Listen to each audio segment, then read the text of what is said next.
Bonjour, Madame Bourque, ça va bien? Ça va très bien, vous? Oui, on s'est vu en visite de suivi, ça fait pas si très longtemps. Ça va toujours bien? Ça va super bien, merci. Bon, bien moi, je suis contente. Puis on continue, on lâche pas. On lâche pas.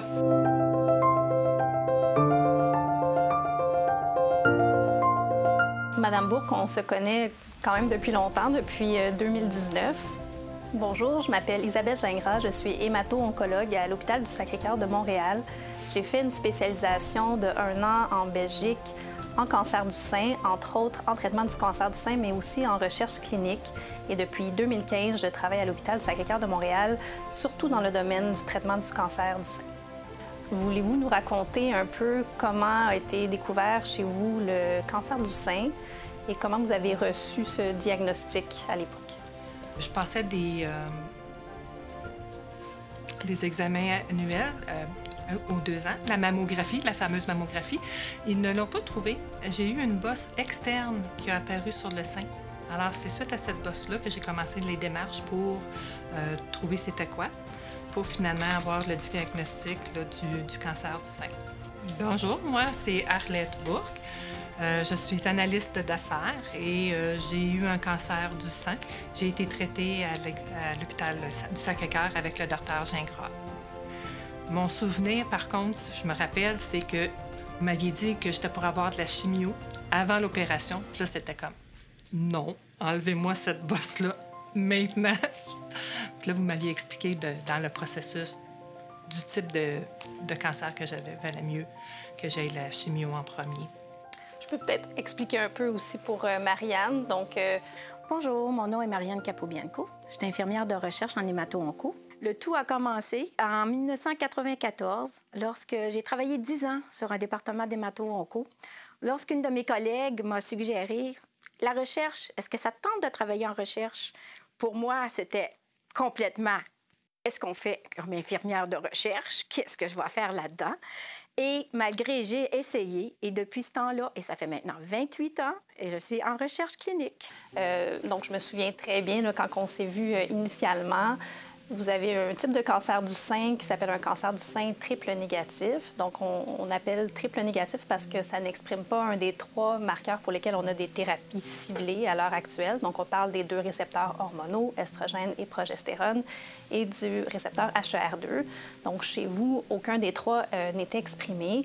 Puis effectivement, dans ce type de cancer du sein, qui sont considérés comme étant des cancers du sein qui évoluent plus rapidement, on préfère souvent commencer par la chimiothérapie parce qu'on peut agir rapidement, parce qu'on peut agir rapidement sur tout le système s'il y a des cellules tumorales en circulation, s'il y a même des micrométastases non visibles, et aussi parce que ça nous donne une indication pronostique selon la réponse qu'on va observer de la tumeur à la chimiothérapie. Donc, effectivement, dans votre cas, on s'est rencontrés dans ce contexte où on savait que c'était un cancer triple négatif et on vous a proposé de la chimiothérapie.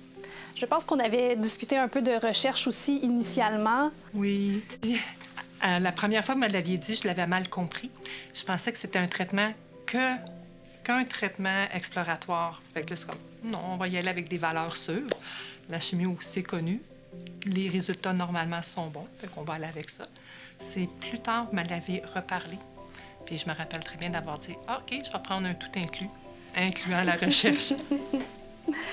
Puis, au moment du diagnostic, vos proches, je pense que je vous ai souvent vu avec votre conjoint, comment ils ont réagi au diagnostic de cancer du sein? Vu qu'on s'en attendait, bien, mon conjoint et moi, on était pas mal conscients de qu'est-ce qui nous attendait. Pour ma fille, je lui ai pas parlé de la gravité du type de cancer que j'avais. Je lui ai juste parlé que c'était un cancer du sein. Puis, je lui ai parlé aussi des pronostics. Normalement, un cancer du sein, c'est 80 de chances de survie. Alors, je suis plutôt allée dans cette direction-là pour pas les inquiéter plus qu'il fallait à ce moment-là, tu sais. Fait que, mais le support du conjoint, des enfants, il était présent. Mes sœurs aussi. Fait que c'est très nécessaire. Et surtout votre support à vous deux, parce que je pense que j'ai eu plus de support de vous deux que j'en ai eu dans ma famille. Puis c'est normal parce que je vous vois sur une base bien plus régulière que j'ai vu mes sœurs, par exemple. Tu sais, je les voyais régulièrement, mais pas autant souvent que vous. Puis c'est après votre opération qu'on aura discuté de recherche. Est-ce que vous vous souvenez un petit peu des circonstances à ce moment? Oui, parce qu'il fallait refaire de la chimio, parce qu'il restait encore du cancer. C'est là que vous m'avez parlé de refaire de la chimio, de faire la radiothérapie et qu'il y avait une possibilité de faire de l'immunothérapie. Puis, bien, à ce moment-là aussi, quand on apprend un diagnostic de cancer, on prend un cours accéléré de latin en même temps.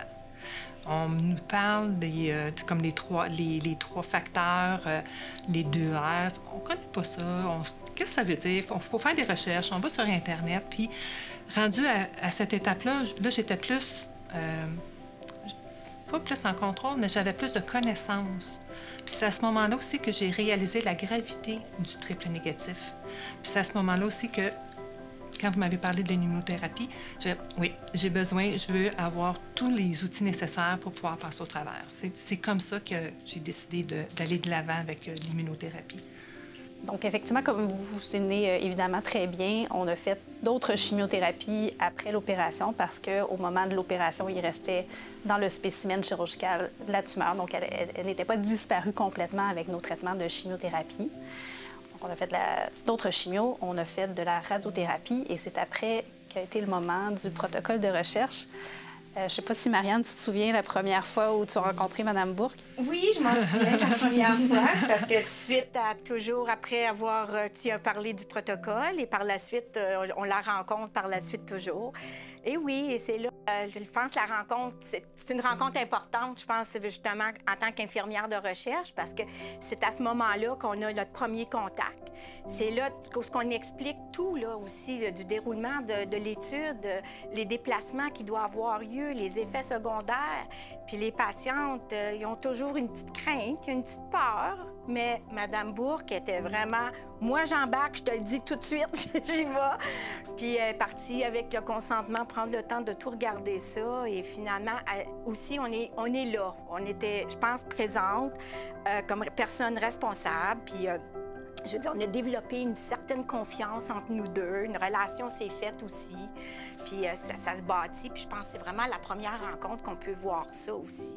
Tu sais, il y a eu peut-être... Oui, c'est difficile des fois parce qu'on a un diagnostic. Fait que, tu sais, la décision de tout de suite embarquer dans une étude, c'est pas nécessairement tout de suite, mais vous étiez quand même pas mal déterminé. Mais je pense, Dr. Gingras aussi, vous en avez parlé beaucoup avant ça. Puis je pense que cette première rencontre-là est très importante. Oui, surtout que vous êtes nos oreilles, tu sais. « Ah, oh, ça va pas bien matin. » C'est à qui qu'on dit? C'est à Marianne. « Ah, oh, j'ai un petit bobo. Est-ce que c'est normal? » J'en parle-tu au docteur Gingras ou ça vaut pas la peine? Fait que c'est vrai que c'est important, puis c'est vrai que vous êtes là, puis vous êtes nos oreilles, puis ça nous fait du bien. On aime bien mieux, puis on est en confiance. Vous connaissez ça. Vous avez l'expérience, vous en avez vu d'autres. J'ai bien plus confiance. Vous dire, ah, j'ai une petite marque ici. Puis, si je le dis à mon conjoint, il va dire, parle-en à ton médecin. T'sais. Tandis qu'à toi, ben là, tu vas me rassurer. Puis là, parle-en au docteur Gingras, mais ça devrait pas être trop grave. C'est rassurant. C'est rassurant de le raconter à quelqu'un qui a l'expérience puis qui nous réconforte. Hein? C'est une étape normale. Tu vas voir, ça va bien aller. Bien, moi, c'est ça aussi qui me garde aussi en recherche. Hein? C'est le fait que ça me valorise beaucoup. Puis je suis contente aussi que vous êtes capable d'avoir des molécules de traitements ciblés, de plus en plus des traitements ciblés, pour faire justement évoluer la science et tout. Puis je dois dire une chose, sans vous, on n'aurait pas de recherche. Fait que s'il n'y avait pas des participantes ou des patientes, peu importe, on ne pourrait pas en faire de la recherche. Fait que ça prend des gens comme vous. Je voulais vous demander aussi, quand on commence un protocole de recherche, il y a une étape qui s'appelle la randomisation. Donc, c'est possible qu'on ait la molécule expérimentale, mais c'est possible aussi qu'on reçoive un placebo ou qu'on ne reçoive pas la molécule. Comment vous avez vécu cette étape-là? Quand j'avais accepté, vous m'en aviez très bien expliqué quand que vous me l'aviez offert. Puis quand j'ai accepté, je me suis dit, les 2 réponses vont faire mon affaire. Si je n'avais pas été sélectionnée, j'aurais été dans le groupe d'observation.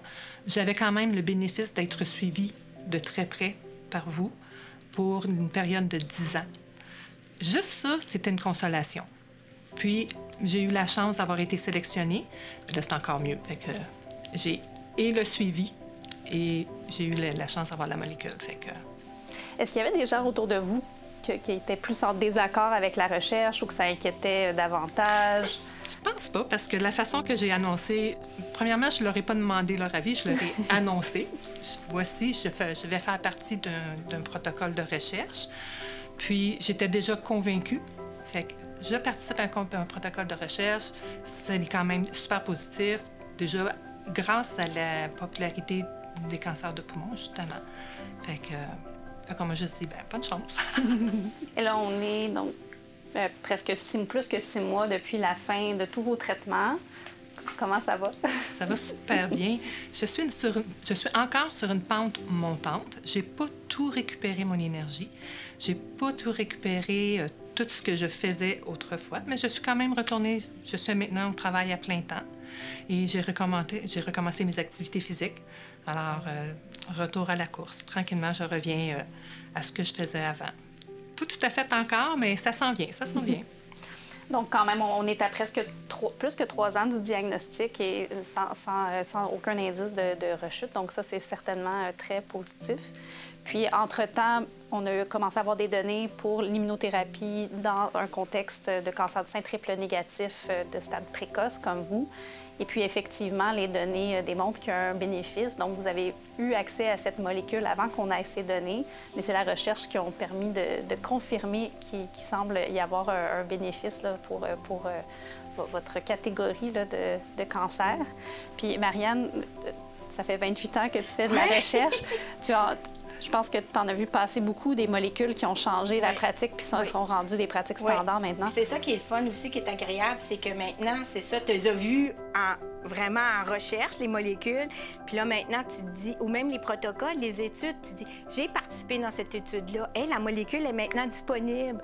Tu sais, c'est grâce à ce qu'on fait. Puis je pense que c'est pour ça qu'on fait ça. Autant pour vous, je pense, que pour moi. Et que tout le monde qui travaille dans l'équipe, je veux dire, on fait la recherche parce que justement, dans le but de voir justement des résultats comme ça. Quand tu vois une étude, oui, c'est vrai que ça peut arriver qu'une étude peut être négative parce que ça n'a pas fonctionné. Mais par contre, quand c'est positif, c'est la plupart du temps, je pense, là, que c'est positif, bien, c'est aussi agréable de voir parce qu'on le fait pour eux autres aussi, les patients.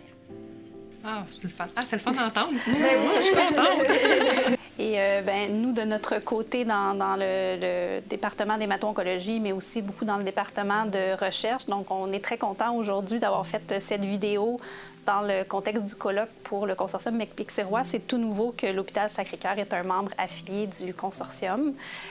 On espère qu'avec notre participation, on va pouvoir justement proposer à plus de patientes comme vous des protocoles de recherche en cancer du sein dans notre centre et dans des contextes variés, cancer du sein triple négatif, mais aussi récepteurs monopositifs, HER2 positif. On vise vraiment à avoir de plus en plus de propositions, mais aussi à travailler conjointement avec les autres hôpitaux de Montréal pour la recherche. On a une super équipe de recherche, Marianne, qui est avec nous. On a 2 autres infirmières de recherche, coordinatrices. Donc, on est très fiers de continuer à participer à la recherche en cancer du sein au Québec, au sein du consortium maintenant. Ah, mon Dieu, je vous encourage. Puis jamais je peux aider d'une quelconque façon, je suis disponible. Parfait. Donc, ça a été, oui, très plaisant de discuter avec vous deux. Merci à toi. Oui. Merci de me suivre d'aussi près. Vous êtes pris avec moi pendant plusieurs années. Hein? Merci beaucoup, Dr. Ça fait plaisir. Au revoir, Mme Bourg. Ça fait plaisir.